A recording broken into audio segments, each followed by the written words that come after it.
오늘 여러분들에게 안경 하나를 보여드릴게요. 이 안경, 수많은 렌즈가 있습니다. 여러분, 저 안경은 어떤 렌즈를 갖다가 끼우느냐에 따라서 보여지는 세상이 온통 달라집니다. 여러분, 우리가 세상을 살아가는 이 관점이라는 게 이토록 중요한 것입니다. 여러분들이 세상을 살아가시면서 세상을 바라볼 때에 어떤 관점으로 바라보면서 사시느냐 매우 중요하지요. 제가 아이의 그림 하나를 보여드릴 테니까 여러분 이 그림을 보시고 퍼뜩 마음에 떠오르는 생각을 갈무리해 보세요. 여러분 스스로가 한번 어떤 생각이 번쩍 드는가. 자, 이 사진입니다.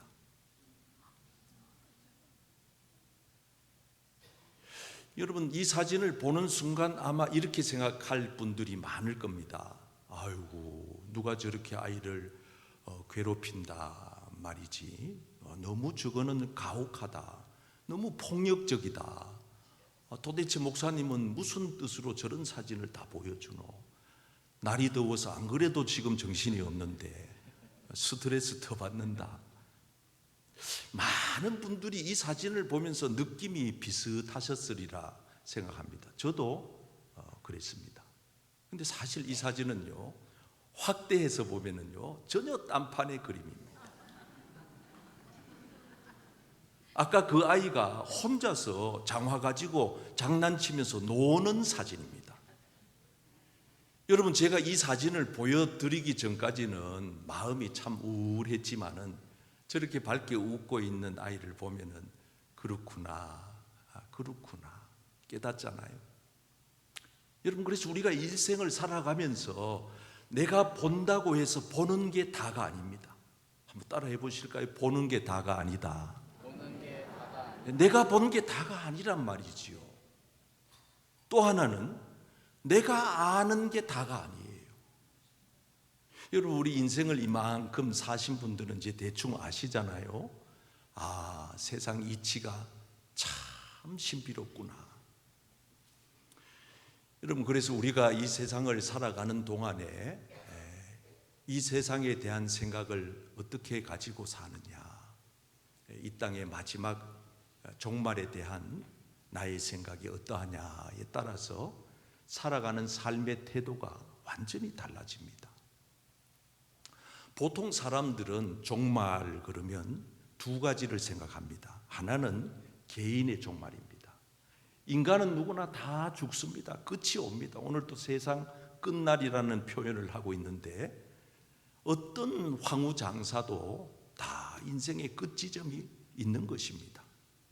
다만 그 끝날이 언제 일는지 몰라서 우리가 이렇게 지금 멀쩡하게 살고 있는 거지, 사실 우리가 그 끝날에 대한 사실을 안다면은 안심하고 살기가 참 어렵겠죠.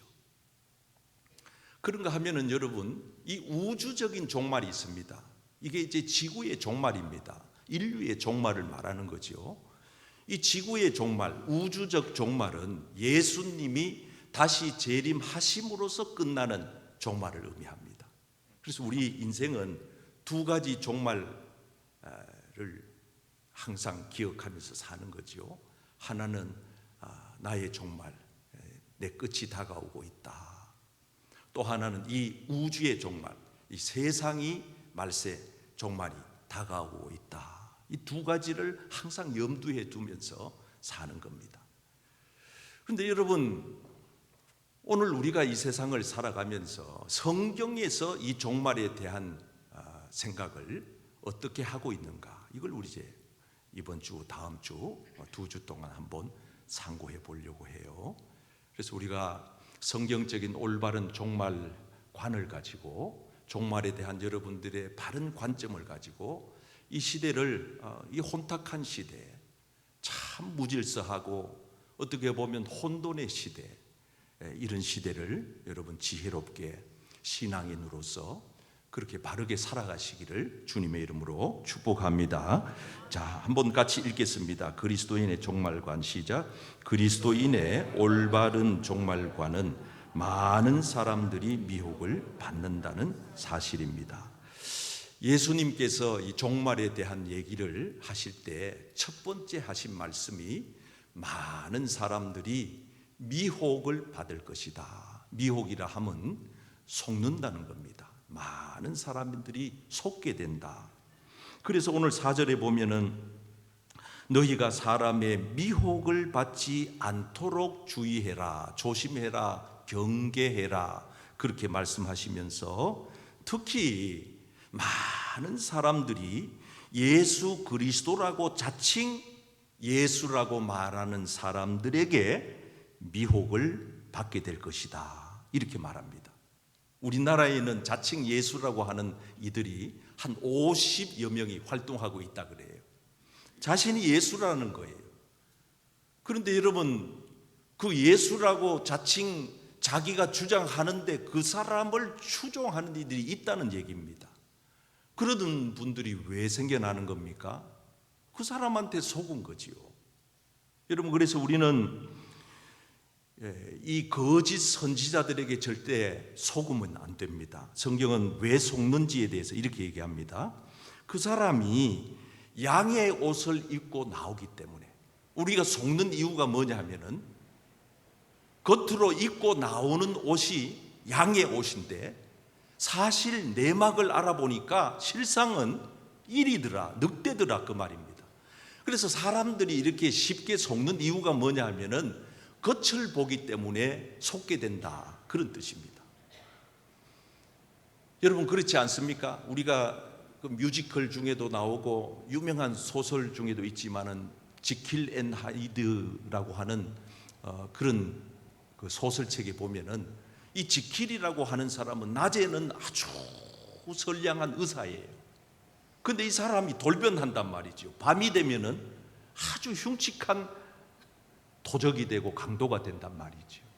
한 사람이 이렇게 양극화된 내면에 갇혀서 살게 된다는 거예요.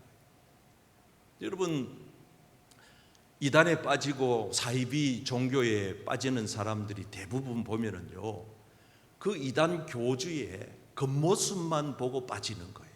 겉으로 보면은 그 교주들이 얼마나 선량하고 가난한 사람들을 돌보고 아픈 사람들을 도와주고 이렇게 참 이미지가 얼마나 좋은지, 그래가지고 그 사람들이 그 교주한테 쏘아가지고 나중에는 재산을 갖다가 바치고 직장을 두고 가정을 가출하고 이런 일들이 발생하게 되는 겁니다. 여러분 중에는 아마 아직도 기억하는 분들이 계실 거예요. 지금부터 한 30여 년 전에 우리나라의 다미선교회라고 하는 그 시한부 종말론자들이, 이게 이단 중에서도 아주 특출한 이단이었습니다. 이 다가올 미래를 준비하라고 해가지고 다미선교회인데, 이 사람들이 1992년 10월 28일 밤 12시 그 시간에 예수님께서 공중에서 재림하시고 성도들은 휴거되어서 예수님과 함께 들림받는다. 그래서 모든 사람들이 속았거든요. 그래가지고 그날 진짜 우리나라의 수천 명들이 저렇게 흰 옷을 입고 막 모여가지고, 저기 보세요, 오늘 밤 12시 예수님 오십니다, 와보라. 휴거의 현장에, 휴거라고 하는 거는 성도들이 변화되어서 하늘로 올라가는 걸 휴거라고 그러는데, 그래가지고 오라 그랬으니까, 와보라 그랬으니까 막 SBS 기자들, KBS 기자들, MBC 기자들, 막 지상파 기자들이 가가지고 그 집회 현장에 가가지고 밤 11시 59분 59초가 됐는데 막 초긴장을 하는 거예요. 이제 12시가 되면은 막 사람들이 막 휘잉 하고 들림받고 할 것으로 알고 막 카메라를 갖다가 집중 조명했는데, 여러분 12시에 휴거가 됐을까요? 안 됐을까요? 휴거 됐으면 우리 지금 여기 없죠. 그래가지고 저 교단의 저 교주가 누구냐 하면은 이장님이라고 하는, 그것도 목사 타이틀을 붙였는데 그것도 가짜예요. 이름도 장님이잖아. 장님이 누구를 인도하겠어요? 그래가지고 사기죄로 잡혀가지고 경찰서 잡혀 구속되고, 저 다미선교회는 한 달 뒤에 해체가 되고, 근데 아직 들려오는 소문에 의하면은 아직도 저기 속아가지고 빠져 있는 사람들이 있다고 합니다. 여러분, 어디에서 성경 공부한다, 누가 말씀이 좋다더라, 절대 그런데 현혹되지 말고, 여러분 바른 신앙, 여러분 몸된 교회에서 믿음 생활 건강하게 할 수 있기를 축복합니다. 저도 이렇게 가만히 생각해 보면은요, 참 이렇게 일생 살아오면서 눈 뻔히 뜨고 속은 적이 참 많아요. 한 번은 이렇게 고속도로 휴게소를 지나가는데, 보통 때는 그냥 화장실 갔다가 볼일 보고 그냥 가잖아요. 근데 그날따라 속으려고 하니까요, 사람이 갑자기 이상해지는 거예요. 그리고 휴게소에서 뭐 이렇게 가죽 잠바 같은 거 이렇게 쫙 내놓고 파는데요, 그 장사하는 사람이 얼마나 장사를 잘하는지 막 라이터를 켜가지고요, 가죽 잠바에다가 막 갖다 대면서요, 휙휙휙휙 해도 절대로 안타, 절대로 안타 막 그러고요. 그런 가격을 이만큼 불러놨다가요, 이만큼 다운하는 거예요. 내 주머니에 보니까 딱 맞는 돈이 있는 거야. 그래서 난 내 평생에 한번 입어보고 싶은 게 까만 가죽 잠바였거든요. 그게 딱 맞아 떨어지는 거야. 아이고, 그래가지고 그걸 샀잖아요. 그래가지고 집에 갔다가 걸어놓고 한 번도 입지도 않았는데, 한 달에 되니까 가죽이 버플레기가 일어나는데 지멋대로 가죽이 다 떨어지는 거예요. 살다가 보니까요, 사람이 속는 거는 남의 일이 아니더라고. 한 번은요, 어디 갔는데 길거리에 과일 장사들이 와가지고 갑자기 과일이 먹고 싶은데, 그래가지고 갓길에다 차를 세워놔 놓고 이래 가서 상자를 이래 열어보니까 얼마나 맛깔스럽게 보이는지.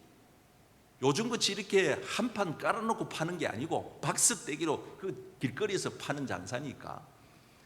그래가지고 맛도 보라는 거야. 그래 맛도 봤어요. 맛도 아주 달짝지근하고 좋아요. 그래 집에 와가지고 박스를 열어가지고 그 밑에 걸 꺼내봤더니 밑에 다 썩은 게 들어앉아 있잖아요. 그래가지고 나는 요즘도 그쪽 근처로는 운전도 안 해요. 운전도 안 해요. 여러분, 사람이 속는 거는요, 남의 일이 아니에요.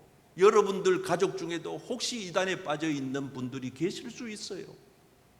그렇기 때문에 우리가 정신을 차리지 아니하면은 이단에 빠질 수밖에 없어요. 그래서 성경에 보면 요한일서 4장 1절에 영적 분별이 진짜 중요한 거거든요. 한번 읽어보세요. 시작. 사랑하는 자들아, 영들을 다 믿지 말고 오직 영들이 하나님께 속하였나 뭐하라?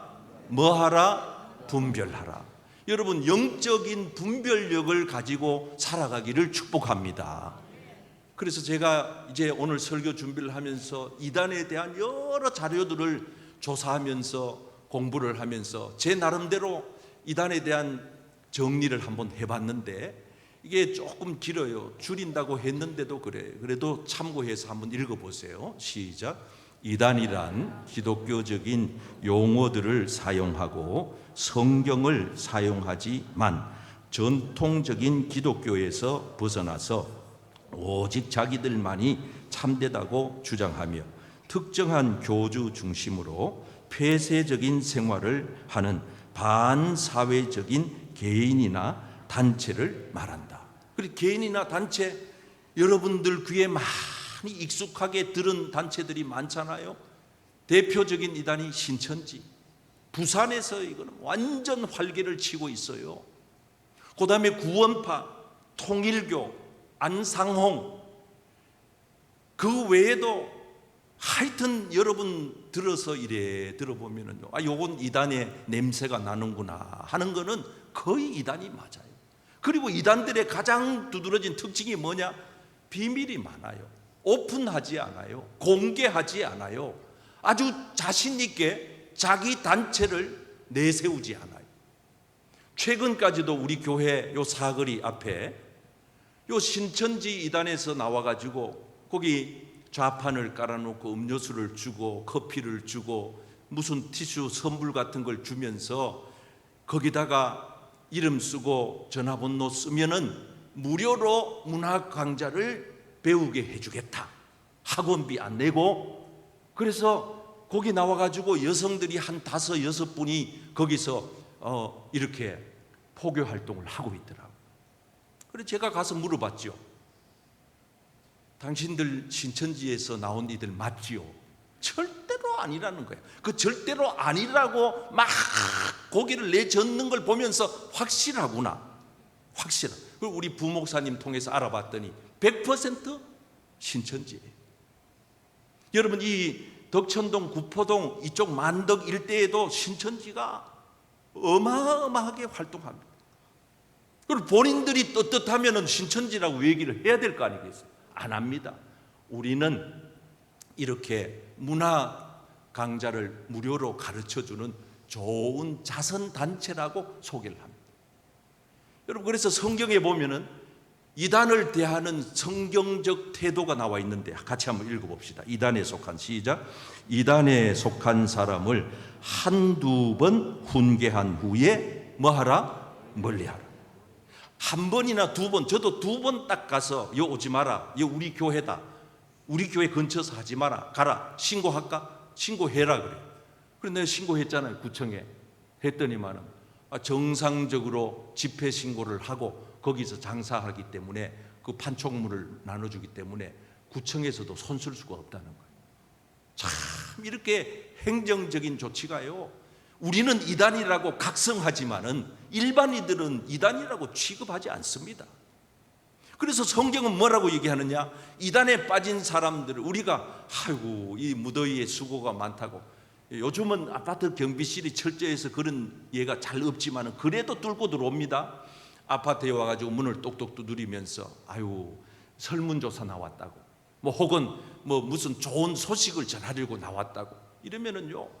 이게 우리 덕천교회 교인들처럼 이렇게 착하고 순하신 분들은요 땀 뻘뻘 흘리고 와가지고 이렇게 들이미면은 그냥 매몰차게 내치지 못하거든요. 그래가지고 아파트 문을 이래 열어주고 들어오시라고 이 더운데 고생이 많다고 그러고 냉수 한 그릇 딱 갖다 놓으면요 그때부터 그냥 자기도 모르는 사이에 그냥 홀딱 쏘가 넘어가는 겁니다. 그래서 성경적인 이 가르침이 중요한 겁니다. 어디에서 오셨습니까? 어느 단체입니까? 나는 덕천교회 교인입니다. 앞에 교패가 있지 않습니까? 포교하려면, 전도하려면, 선교하려면 저거 교패 없는 집에 가서 하세요. 왜 있는 집에 옵니까? 당신 출처가 뭐예요? 신천지입니까? 구원파입니까? 통일교입니까? 그러면 금방 갑니다. 가라고 하지 않아도 갑니다. 그래서 믿음 생활은요 절대로 정을 따라 하면 안 돼요. 따라합시다. 정을 따라 하지 말고 말씀 따라 해야 된다. 여러분 말씀 따라 믿음 생활하기를 축복합니다. 그래서 성경은 이러한 사람은 어떠냐? 11절 읽어보세요. 시작. 이러한 사람은 내가 아는 바와 같이 부패하여 이미 타락해서 스스로 정죄한 자로서 죄를 짓느니라. 그래서 여러분 우리가 이 신천지나 이단 사이비 종파에서 회심하고 돌아온 사람들은 따뜻하게 사랑으로 포용해야 되지만 그 이단에 빠져 있는 사람들을 대항할 때는 성경적인 가르침을 가지고 여러분 영적인 분별력을 가지고 이단의 미혹에 절대로 빠지는 일이 없기를 주님의 이름으로 축복합니다. 자, 2번째 읽겠습니다. 시작. 그리스도인의 올바른 종말과는 많은 사람들이 환난을 당한다는 사실입니다. 이제 끝날이 되어져 갈수록 우리는 종말의 시점에 다다를수록 나타나는 것 중에 하나가 뭐냐? 모든 사람들 앞에 그리스도인들이 어려운 일을 겪게 될 것이라고 주님은 이미 말씀하고 계십니다. 그때에 사람들이 너희를 환난에 넘겨주겠으며. 여러분, 우리가 이제 예수 믿는다는 이유 하나만으로 어려운 지경에 처하게 됩니다. 많은 사람들이 예수님 이름 때문에 미움을 받게 되는 일들이 지금도 있고 앞으로 더 극심해질 겁니다. 그러면 왜 이런 일이 일어날까 했을 때 거기에 대한 답이 사도행전 14장 22절입니다. 잘 보세요. 시작. 제자들의 마음을 굳게 하여 이 믿음에 머물러 있으라 권하고, 또 우리가 하나님의 나라에 들어가려면 많은 환난을 겪어야 할 것이라 하고. 아멘. 여러분, 하나님의 나라에 들어가는 것은 지금 이 무더위를 뚫고 예배 오는 것보다가 몇 천 배 이상은 어렵다, 힘들다, 그 말입니다. 여러분, 그래서 우리가 오늘 이 시대에 보면 교회에 나오는 사람들은 참 많은데, 뭐 옛날에 비해서는 적지만은 어쨌든 많은데 구원 얻는 사람들은 많지가 않다는 겁니다. 이게 중요한 얘기예요. 그럼 왜 이렇게 환난의 과정을 거치게 하시는가? 그 이유가 뭘까요? 진짜와 가짜를 가려내는 과정입니다. 그래서 성경은 이렇게 얘기합니다. 그 속에 뿌리가 없어 잠시 견디다가, 뿌리가 없는 신자는 어려움이 오면 잠깐 견딜 수는 있어요. 잠깐. 뭐 어려움이 있으면 약간 힘들지만은 그래도 견디어요. 그런데 계속해서 환난이 오고 박해가 계속해서 닥치면 어떻게 되느냐? 결국은 넘어지고 말아요. 결국은 다 떨어지고 말아요. 그래서 예수님께서는 이 말세의 종말의 시점에 쭉정이와 알곡은 반드시 추수 때에 가려진다. 알곡은 모아서 창고에 들이고 쭉정이는 다 나가서 다 떨어져 나간다.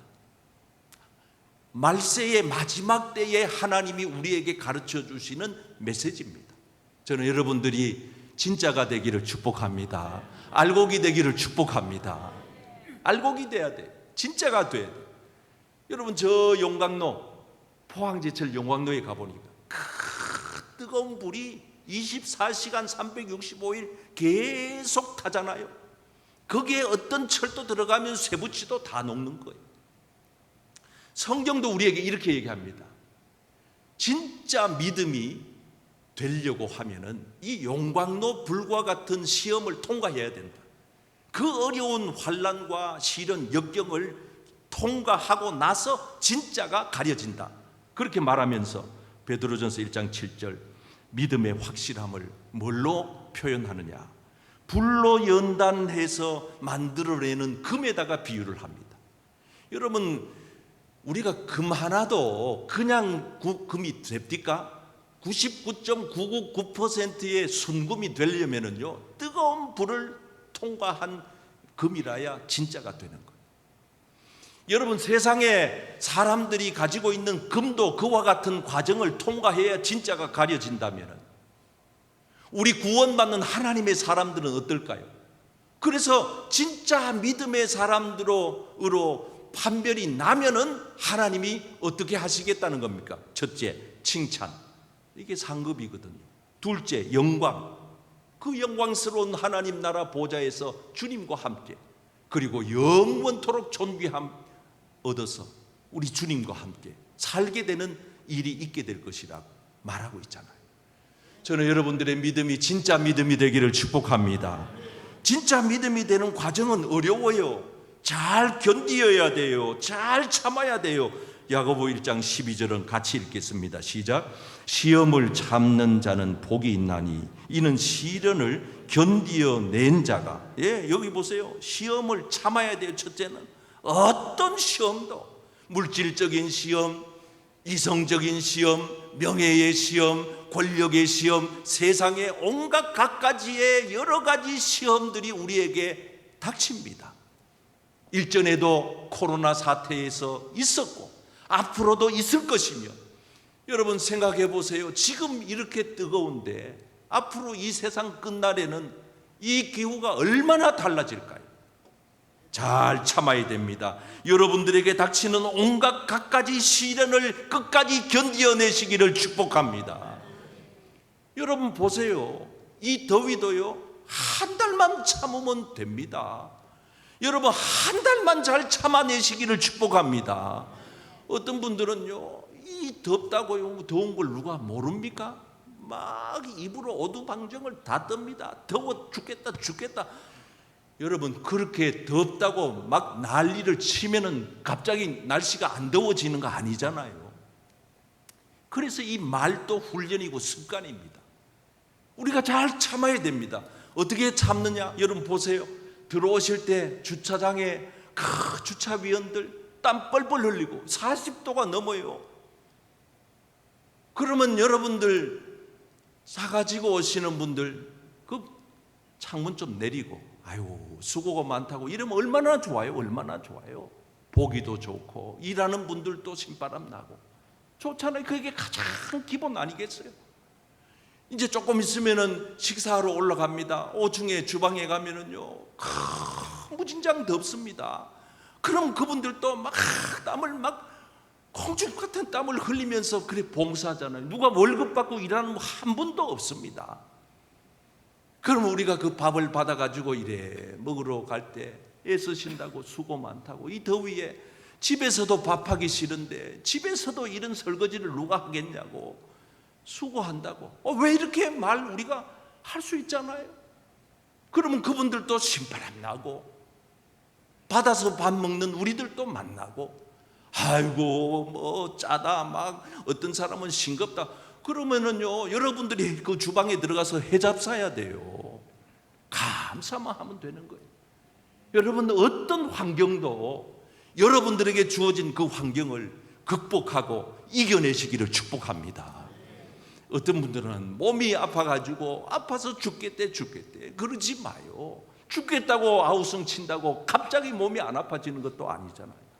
하나님 나라 가면은 이 아픈 것도 없어진다는데 그래도 내가 이만하니까 감사하다 이리 생각하면은 아프던 다리도 안 아프고 아프던 위장도 나아버리고 암병도 떠나가 버리고 할 텐데 계속 아프다고 불평하면은요 저 옆집에 있던 병균까지 나한테 와서 붙어버린단 말이에요. 우리가 살아가면서 가난한 것도 잘 참아야 돼요. 누가 가난하게 살고 싶은 분이 누가 있겠습니까? 그러나 가난한 걸 어떡하겠어요? 해도 안 되는 걸 어떡하겠어요? 그러나 그 가난도 잘 참으시면은요 언젠가는 우리가 하나님 나라에서 기쁨의 노래를 부르게 될 줄 믿습니다. 옆 사람에게 잘 참기를 바랍니다. 자, 그래서 오늘 결론은 그리스도인의 올바른 종말관 시작. 그리스도인의 올바른 종말관은 끝까지 견디면 구원을 받는다는 사실입니다. 여기 보세요. 오늘 말씀 가운데 이렇게 불법이 성하고 사랑이 점점 식어가고 세상이 막 종말로 치달을 때 믿음의 성도들은 그래도 어떻게 해야 되느냐? 끝까지 믿음을 지키고 버티고 견디고 여러분 그래서 마지막 최후의 승리자 구원받는 자가 되기를 축복합니다. 세상 보세요. 점점 어떻게 됩니까? 형제가 형제를 죽입니다. 아버지가 자식을 죽는 데 내줍니다. 자식들이 부모를 대적하여 죽게 합니다. 이게 어디 남의 나라 얘기가 아니잖아요. 우리나라의 현실이잖아요. 말세가 됐어요. 종말이 됐어요. 이 끝에 어떤 일이 벌어집니까? 22절 시작. 또 너희가 내 이름으로 말미암아 모든 사람에게 미움을 받을 것이나 끝까지 견디는 자는 구원을 얻으리라. 여러분 끝까지 견디는 성도 되기를 축복합니다. 이 누가복음 21장에도 보세요. 놀라운 말씀이에요. 너희가 내 이름으로 말미암아 모든 사람에게 미움을 받을 것이나 이게 이제 종말의 때를 말하는 겁니다. 그러나 성도 여러분 걱정하지 마십시오. 왜? 머리털 하나도 상하게 되지 않을 겁니다. 여러분 하나님께서는 우리가 이 세상의 마지막 지구의 종말이 오는 그날까지 우리의 일생이 다하여 죽음을 맞는 그 순간까지 우리의 머리털 하나라도 상치 않도록 보호하시고 보존해 주시는 줄 믿습니다. 그래서 중요한 게 뭐냐? 19절 말씀입니다. 시작. 너희의 인내로 너희 영혼을 얻으리라. 이게 뭔 말입니까? 조건이 붙어 있잖아요. 인내해야 영혼의 구원을 얻는다고. 그냥 되는 게 아니라고. 견디는 거예요. 버티는 거예요. 끝까지 참는 거예요. 그래서 히브리서에서는 이렇게 얘기합니다. 인내가 왜 필요하냐? 그래야 하나님이 우리에게 약속한 영원한 하나님 나라를 얻게 된다. 할렐루야. 사랑하는 성도 여러분, 우리가 그렇습니다. 오늘 하루도 살아갈 때 이번 한 주간도 더울 거예요. 더 더울 거예요. 잘 참으세요. 견디세요. 그러면요, 이제 한 달도 안 돼가지고 선선한 바람이 또 불어올 거예요. 여러분, 가난해도 참으세요. 몸이 아파도 참으세요. 어떤 억울한 일을 당해도 견디세요. 끝까지 견디고 버티고 끝까지 믿음 지키셔서 우리 주님 언제 다시 오시더라도 우리 주님의 손 붙잡고 하나님의 영원한 나라로 이끌림 받는 복된 성도님들 되시기를 주님의 이름으로 축복합니다.